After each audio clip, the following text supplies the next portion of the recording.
Shalom dan selamat pagi bagi setiap saudara-saudaraku terkasih yang sedang mendengarkan video renungan pagi hari ini. Terpujilah Allah yang kita sembah dalam Kristus Yesus. Sungguh kita bersyukur saudara, di mana di sepanjang malam Dia telah menyertai dan melindungi kita dalam damai sejahteranya. Kita akan mengawali hari ini dengan merenungkan firman dan berdoa bersama. Di dalam video ini saudara akan diberkati melalui firman Tuhan dan saudara akan didoakan. Kalau saudara rindu setiap hari diberkati melalui renungan firman Tuhan dan saudara rindu setiap hari saudara didoakan, silakan lihat tanda subscribe di bawah video ini saudara. Kalau tanda subscribe masih berwarna merah, silakan ditekan dan tekan juga tanda loncengnya. Dan kemudian bagikan video ini kepada lebih banyak orang melalui media sosial saudara, supaya lebih banyak anak-anak Tuhan diberkati melalui firman Tuhan. Dan kalau saudara diberkati melalui renungan firman Tuhan ini saudara, dan saudara rindu memberkati, kalau saudara butuh informasi lebih lanjut, silakan lihat di kolom deskripsi di bawah video ini saudara. Sebelum saudara didoakan, terlebih dahulu kita akan merenungkan firman Tuhan. Adapun teks firman Tuhan yang saya rindu kita renungkan bersama di pagi hari ini saudara, sebelum kita akan melaksanakan segala aktivitas kita di sepanjang hari ini, untuk menjadi renungan harian kita adalah dari 1 Petrus pasal yang kedua ayat 18 sampai ayat yang ke-25 saudara. Di mana topik renungan yang saya rindu kita renungkan bersama dari teks firman Tuhan ini adalah apa yang menjadi tujuan Tuhan memikul segala dosa-dosa kita. Saudara, berbicara tentang dosa, maka hari ini kalau kita coba untuk menyadari dosa-dosa kita, maka saya percaya sama-sama kita akan mengaku bahwa tidak terhitung, tidak terukur dosa-dosa yang telah kita perbuat. Dosa kita begitu besarnya, dan firman Allah menegaskan bahwa upah dosa adalah maut. Upah dosa adalah neraka. Artinya apa saudara? Sebagai orang-orang berdosa, seharusnya kita masuk neraka sampai selama-lamanya. Tetapi alangkah baik Tuhan yang kita sembah. Alangkah baik Yesus yang rela meninggalkan sorga dan rela mati bagi kita, rela disalibkan bagi kita. Dia mati di kayu salib, dia begitu menderita untuk menanggung segala dosa-dosa kita. Dia tanggung dengan penderitaan yang begitu beratnya segala dosa-dosa yang kita perbuat di sepanjang kehidupan kita. Dia rela menderita di sana saudara. Betapa baik Tuhan kita. Tidak ada Allah manapun yang rela menderita bagi umatnya. Tidak ada Allah manapun yang rela mati di kayu salib demi umat-umatnya. Hanya Yesus Allah yang kita sembah yang melakukan itu. Dan hari ini saudara, saya rindu kita merenung apa yang menjadi tujuan Tuhan rela merendahkan diri, bahkan rela mati di kayu salib untuk menanggung dosa-dosa kita, supaya kita memahami mengapa Yesus menanggung segala dosa-dosa kita. Kerinduannya saudara, melalui renungan ini saudara memahami apa tujuan pengorbanan Yesus bagi saudara, dan saudara hidup sesuai dengan apa yang dirindukan oleh Tuhan, apa yang menjadi tujuan Tuhan berkorban bagi setiap saudara. Hari ini saudara, sebagai orang-orang yang telah menyadari bahwa betapa besar dosa kita sudah ditanggung oleh Yesus di kayu salib, mari tuliskan kesaksian saudara, kesadaran saudara akan besarnya dosa yang sudah ditanggung oleh Yesus bagi saudara di kayu salib. Dan kalau hari ini saudara menyadari apa yang harus saudara lakukan sebagai orang yang sudah ditanggung dosa-dosanya, mari nyatakan itu saudara di kolom komentar video ini. Saya akan membacakan ayat-ayat firman Tuhan ini dan kemudian akan menjelaskannya secara ekspositori. Artinya saya akan menggali firman Tuhan secara objektif dan akan menjelaskannya secara sistematis, supaya saudara gampang memahami, Siapkan hati dan pikiran saudara, pastikan saudara benar-benar diberkati oleh firman Tuhan. 1 Petrus pasal 2 ayat yang ke-8 sampai ayat yang ke-25. Demikian firman Tuhan. Penderitaan Kristus sebagai teladan. Hai kamu hamba-hamba, tunduklah dengan penuh ketakutan kepada Tuanmu, bukan saja kepada yang baik dan peramah, tetapi juga kepada yang bengis. Sebab adalah kasih karunia jika seorang karena sadar akan kehendak Allah menanggung penderitaan yang tidak harus ia tanggung. Sebab dapatkah disebut pujian jika kamu menderita pukulan karena kamu berbuat dosa?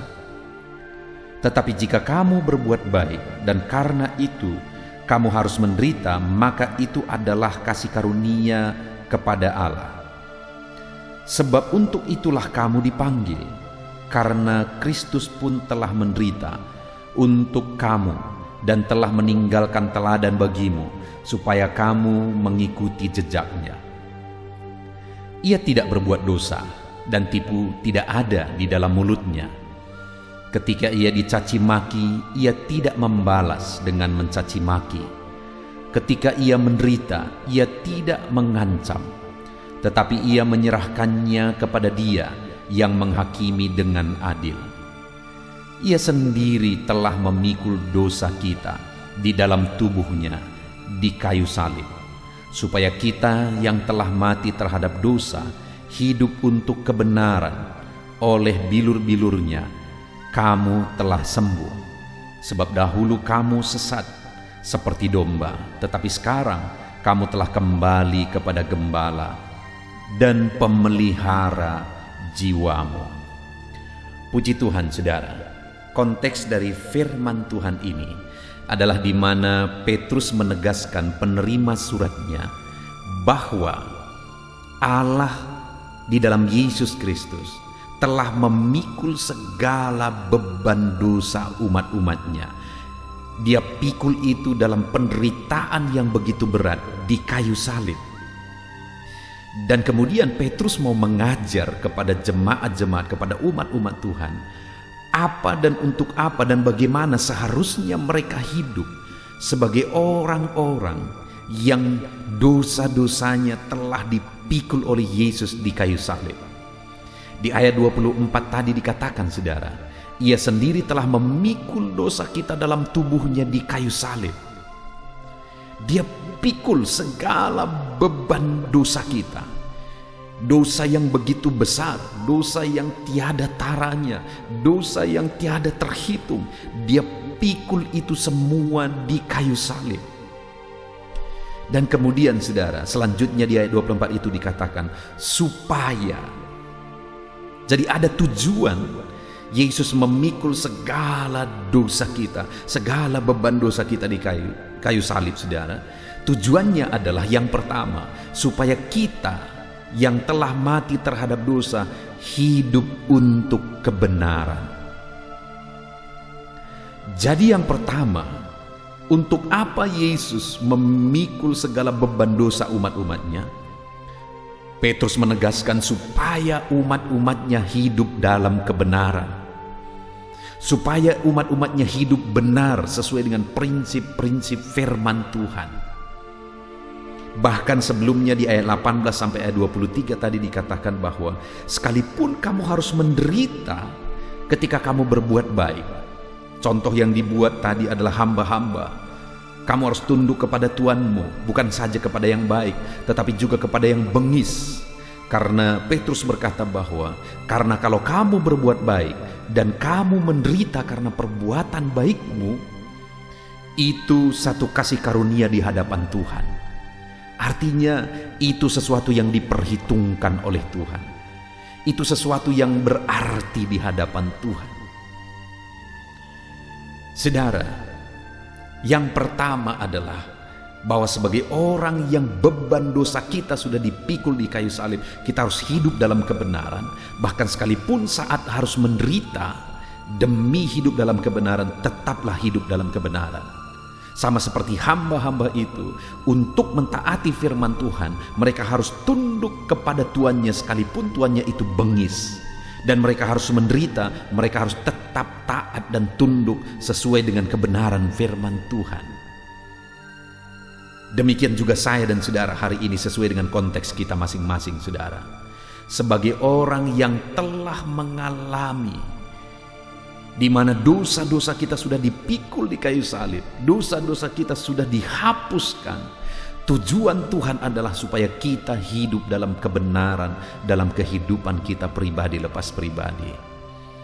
Hari ini percayakah saudara bahwa dosamu sudah dihapuskan oleh Tuhan? Dosamu sudah ditanggung di kayu salib. Kalau dosa-dosa saudara sudah ditanggung di kayu salib, yang menjadi pertanyaannya adalah, sudahkah saudara hari ini belajar hidup untuk kebenaran? Sudahkah saudara hari ini berjuang hidup untuk kebenaran? Karena saudara ditanggung oleh Tuhan, saudara ditebus oleh Tuhan, dosa saudara dipikul oleh Tuhan supaya saudara hidup untuk kebenaran. Jadi kalau ada orang yang mengatakan dia sudah ditebus oleh Yesus, sedangkan dia tidak peduli kepada kebenaran Tuhan, itu omong kosong, saudara. Kalau ada saudara yang berkata saudara percaya dosa saudara sudah dihapuskan, tapi saudara hidup bergelimang dosa, itu omong kosong. Dengar, hari ini memang kita tidak sempurna. Setiap kita masih berdosa. Tetapi sadari akan hal ini, saudara, supaya hidup kita hari demi hari semakin baik. Saudara ditebus oleh Yesus. Saudara, dosa-dosa saudara ditanggung oleh Yesus, supaya saudara hidup untuk kebenaran, bukan untuk dosa. Jadi hari ini hiduplah untuk kebenaran. Jalani hidup dalam kebenaran sebagai orang-orang yang sudah ditebus oleh Tuhan.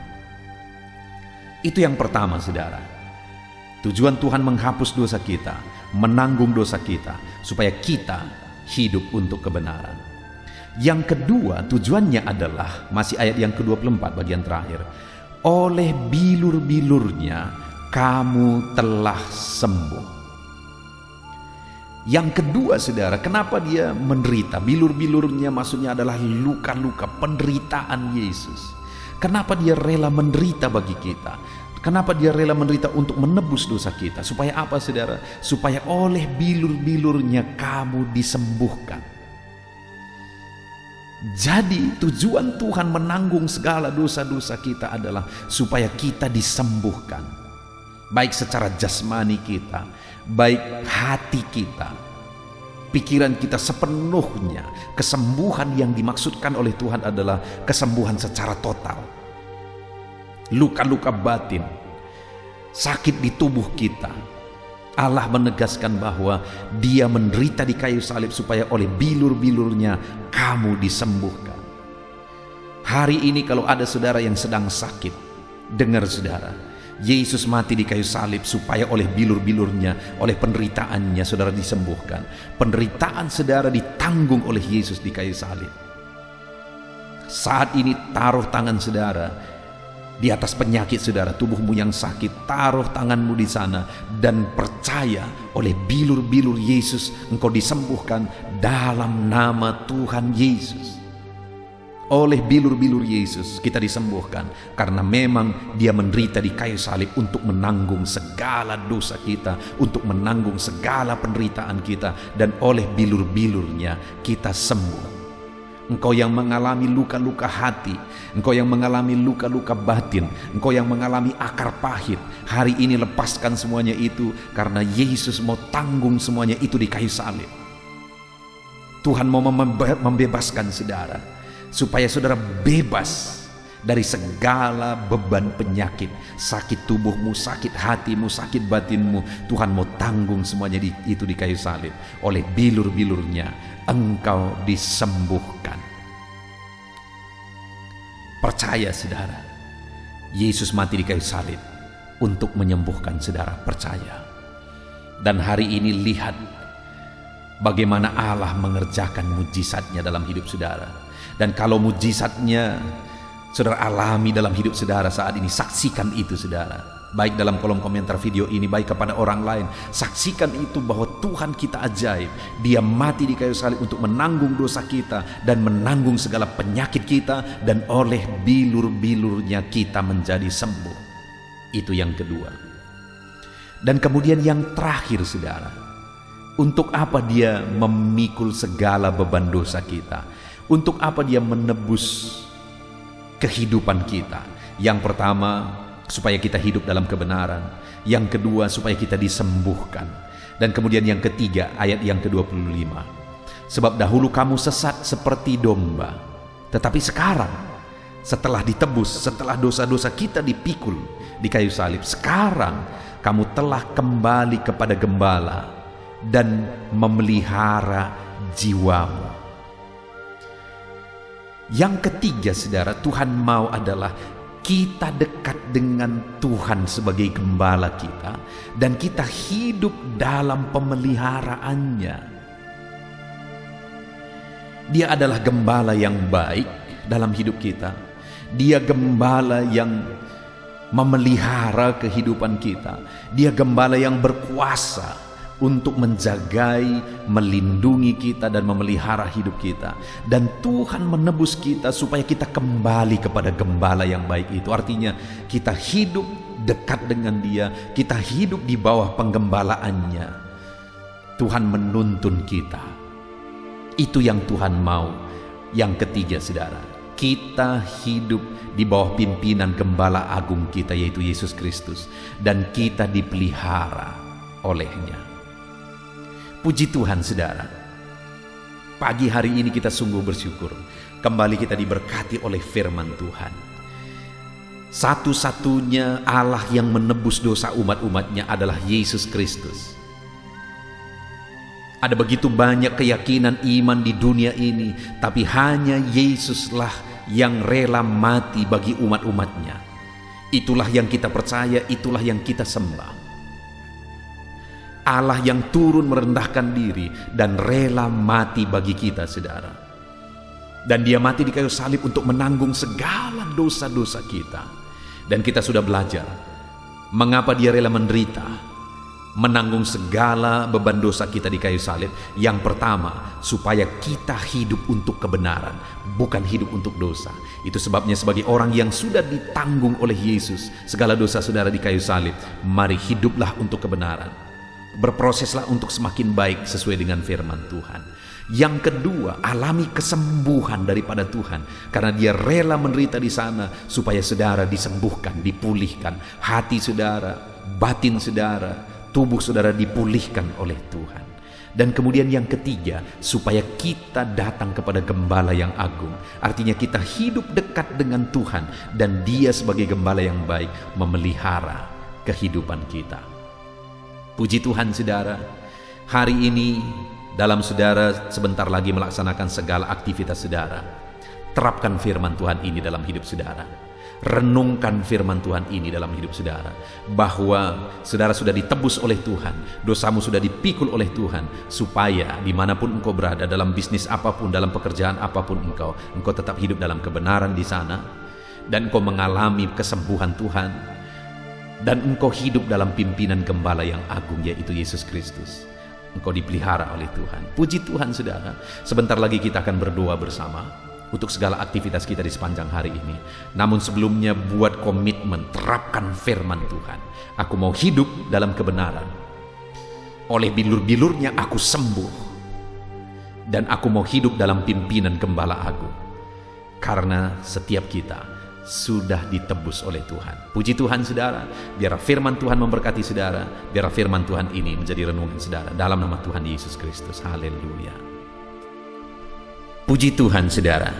Tiba waktunya kembali untuk kita berdoa bersama. Saya akan berdoa bagi setiap saudara. Dan saya percaya saudara rindu campur tangan Tuhan. Rindu kuasanya dan tangannya menjamah kehidupan saudara. Itu sebabnya saat ini mari siapkan hati dan pikiran saudara. Pastikan saudara benar-benar fokus dan sungguh-sungguh berdoa kepada Tuhan. Dan percayalah saudara bahwa berkatnya, kuasanya, mujizatnya akan bekerja dalam setiap kehidupan saudara. Mari kita berdoa bersama. Bapa di sorga, saat ini Tuhan, kami kembali datang kepadamu, menyerahkan seluruh kehidupan kami, menyerahkan segala aktivitas kami di sepanjang hari ini, bahkan menyerahkan segala pergumulan kami. Bapa yang baik, saat ini Tuhan, hamba berdoa bagi setiap anak-anak-Mu. Hamba berdoa biarlah Tuhan yang menuntun kehidupan mereka. Engkau yang mengenal anak-anak-Mu satu persatu ya Tuhan. Engkau yang tahu segala sesuatu dalam kehidupan mereka. Bagaimana keadaan mereka, bagaimana apa yang menjadi kerinduan mereka. Tuhan yang tahu segala sesuatu, dan Engkau Allah yang bekerja, sanggup campur tangan di dalam kehidupan mereka. Itu sebabnya saat ini hamba berdoa, biarlah Engkau menuntun setiap anak-anak-Mu berjalan bersama-Mu. Engkau yang membawa anak-anak-Mu lebih dekat dan lebih intim dengan Engkau ya Tuhan.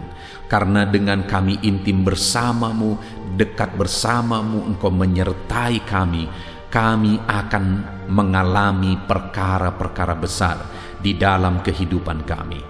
Itu sebabnya saat ini Tuhan kiranya menyertai dan memberkati setiap kehidupan anak-anak-Mu ini ya Bapa, di dalam nama Tuhan Yesus Kristus. Saat ini hamba berdoa ya Tuhan, di masa pandemi seperti ini, biarlah Tuhan yang menjagai, melindungi mereka. Berikan mereka kesehatan selalu ya Tuhan. Jagai, lindungi dan sertai anak-anak-Mu. Bapa yang baik, dalam kehidupan yang singkat ini, kami rindu menjalaninya dengan penuh hikmat, dan kami rindu menjalaninya dalam penyertaan Tuhan. Itu sebabnya Bapa, jagai, lindungi, sertai kehidupan anak-anak-Mu, supaya hidup mereka bisa menjadi maksimal dan jadi kemuliaan bagi nama-Mu, sekalipun di masa pandemi seperti ini ya Tuhan. Jagai, lindungi, sertai, berkati setiap anak-anak-Mu. Berikan selalu kesehatan bagi mereka. Jika ada anak-anak-Mu yang saat ini mungkin sedang sakit, hamba berdoa, Tuhan ulurkan tangan-Mu, jamah tubuh yang sakit, jamah tubuh yang lemah, tiada yang mustahil bagi-Mu. Engkau Allah yang berkuasa, Engkau Allah yang ajaib. Engkau sanggup menjamah dan menyembuhkan tubuh yang sedang sakit saat ini ya Bapa. Di dalam nama Yesus Kristus, dalam nama Yesus Kristus, haleluya, haleluya. Bapa yang baik, hamba mau berdoa bagi segala aktivitas mereka di sepanjang hari ini. Tuhan kiranya yang campur tangan ya Bapa. Jadikan anak-anak-Mu maksimal, jadikan mereka jadi orang-orang yang berhasil dalam penyertaan-Mu ya Tuhan. Itu sebabnya apapun profesi anak-anak-Mu, apapun tanggung jawab anak-anak-Mu, biarlah Tuhan yang campur tangan saat ini. Pertama kami berdoa ya Tuhan, hamba berdoa bagi anak-anak-Mu yang mungkin saat ini sedang menganggur. Karena situasi pandemi ini mereka sedang mencari pekerjaan. Mereka merindukan pekerjaan untuk mereka mendapatkan dan mencukupkan kebutuhan hidup mereka. Bapa di sorga, saat ini hamba berdoa, Tuhan buka jalan bagi anak-anak-Mu. Berkati anak-anak-Mu untuk bisa kreatif dan inovatif di dalam kehidupan mereka. Tuhan buka jalan bagi mereka dalam nama Tuhan Yesus Kristus. Haleluya. Bapa yang baik, kami juga berdoa saat ini, terutama bagi anak-anak-Mu yang berprofesi sebagai petani. Tuhan campur tangan dalam pertanian mereka. Tuhan campur tangan buat apa yang mereka tanam, apa yang mereka kerjakan. Engkau Allah kami yang kaya, Engkau Allah kami yang sanggup mencurahkan berkat-Mu bagi anak-anak-Mu yang berprofesi sebagai petani ya Tuhan. Di dalam nama Yesus Kristus, di dalam nama Yesus Kristus. Bahkan anak-anak-Mu yang sedang berdagang, Tuhan juga yang campur tangan. Tuhan menjadikan mereka berhasil. Apa yang mereka perjualbelikan yang tidak bertentangan dengan firman Tuhan, Tuhan memberkati semuanya di dalam nama Tuhan Yesus Kristus. Berkati para pedagang ya Tuhan, dalam nama Yesus Kristus. Tuhan campur tangan dalam segala usaha mereka, dalam perdagangan mereka, dalam nama Yesus. Saat ini Bapa, Kami juga berdoa bagi para pekerja, bagi para karyawan, buruh harian dan sebagainya. Tuhan, Engkau Allah yang kiranya campur tangan dalam hidup mereka, dalam pekerjaan mereka. Tuhan, buka jalan, Tuhan buka jalan dan sertai mereka ya Tuhan, di dalam nama Yesus, supaya apa yang mereka kerjakan berhasil dan hidup mereka semakin berhasil juga di dalam nama Tuhan Yesus Kristus. Haleluya. Saat ini Tuhan, kami berdoa buat anak-anak-Mu yang sedang berusaha, ada bisnis yang mereka sedang jalankan. Tuhan, campur tangan dalam nama Yesus, biarlah segala usaha dan bisnis anak-anak-Mu bisa menjadi berhasil di dalam nama Tuhan Yesus Kristus. Dalam nama Yesus, ajar anak-anak-Mu untuk mengandalkan Engkau ya Tuhan. Ajar mereka untuk berserah kepadamu dalam segala usaha, pekerjaan dan bisnis mereka. Bapa yang baik, kami tahu ini adalah situasi-situasi yang sangat sulit bagi setiap orang untuk melaksanakan pekerjaan dan bisnis dan usaha mereka. Tetapi Tuhan, kiranya Engkau mengerjakan perbedaan bagi anak-anak-Mu. Jadikan anak-anak-Mu berhasil dalam segala usaha dan bisnis mereka ya Tuhan. Bapa yang baik, Tuhan yang kiranya campur tangan bahkan kepada anak-anak-Mu yang merupakan pegawai negeri sipil. Tuhan, campur tangan juga dalam hidup mereka. Ajar mereka mengabdi bagi bangsa ini, melakukan yang terbaik ya Tuhan, di dalam nama Tuhan Yesus Kristus. Haleluya. Berkati segala usaha pekerjaan anak-anak-Mu Bapa. Ajar mereka melakukan yang terbaik, bertanggung jawab, dan kiranya Tuhan menyertai segala yang mereka kerjakan dan menjadikan mereka berhasil di dalam kehidupan mereka ya Tuhan, dalam nama Tuhan Yesus Kristus. Haleluya. Saat ini Bapa yang baik, kami berdoa, jika ada anak-anak-Mu yang mungkin saat ini berbeban berat, Tuhan, Engkau yang mengangkat segala beban dan persoalan mereka dalam nama Tuhan Yesus Kristus. Mungkin ada masalah di dalam bisnis mereka, mungkin ada persoalan di tengah-tengah pekerjaan mereka. Tuhan, Engkau kiranya yang membela anak-anak-Mu dan memberkati anak-anak-Mu.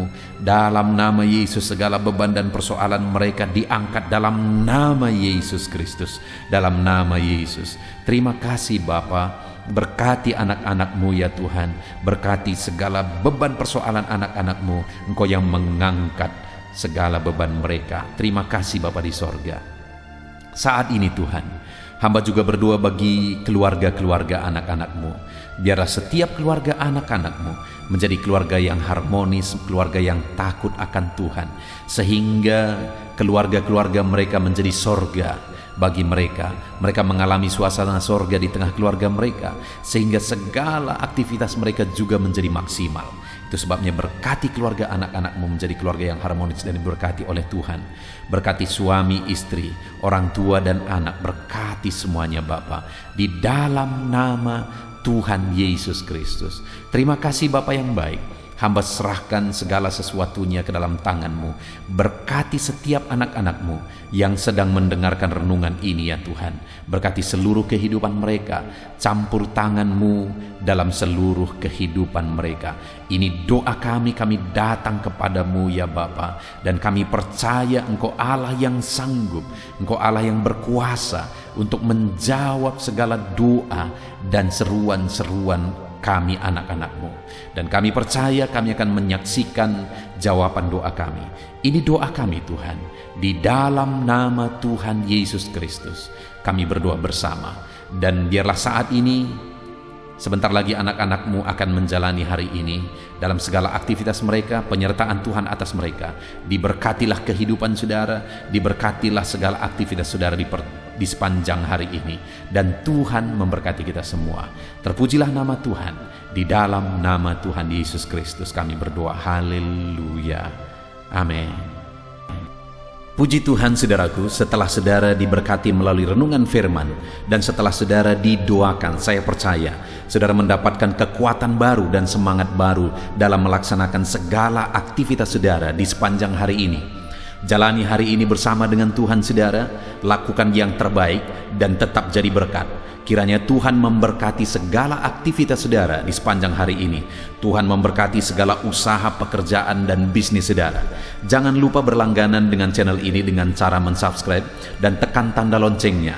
Dan kemudian bagikan video renungan ini melalui media sosial saudara kepada lebih banyak anak Tuhan saudara, supaya lebih banyak orang diberkati melalui renungan firman Tuhan ini. Kalau saudara diberkati melalui renungan firman Tuhan ini, dan saudara rindu memberkati, saudara butuh informasi lebih lanjut, silakan lihat di kolom deskripsi di bawah video ini saudara. Puji Tuhan saudara, Tuhan memberkati setiap saudara. Haleluya.